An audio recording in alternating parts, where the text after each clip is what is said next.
आणि पोरांनो मला सांगा, आज जर तुम्हाला तुमची आर्थिक आणि सामाजिक परिस्थिती बदलायची असेल तर शिक्षण सोडून तुमच्या समोर काय पर्याय उपलब्ध आहे? आज जर तुम्ही शिकलात तर तुम्ही तुमची परिस्थिती बदलू शकता. डॉक्टर बाबासाहेब आंबेडकर सर्वसामान्य कुटुंबामध्ये जन्माला आले. घटना समितीचे ते सदस्य असायलाच हवेत यासाठी राजीनामा देऊन त्यांना निवडून आणून त्यांना घटना समितीचे सदस्य करावं लागलं. कशासाठी? केवळ आणि केवळ डॉक्टर बाबासाहेब आंबेडकरांच्या ज्ञानासाठी. ज्ञान सोडून दुसरा पर्याय नाही, शिक्षण सोडून दुसरा पर्याय नाही. अब्दुल कलाम साहेब सर्वसामान्य कुटुंबात जन्माला आले, पण या देशाचे राष्ट्रपती झाले.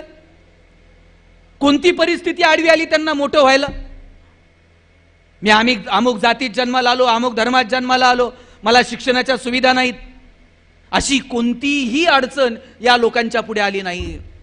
तुम्हाला जर तुमची परिस्थिती बदलायची असेल तर कष्ट करावे लागतील, स्वतःला सिद्ध करावे लागेल.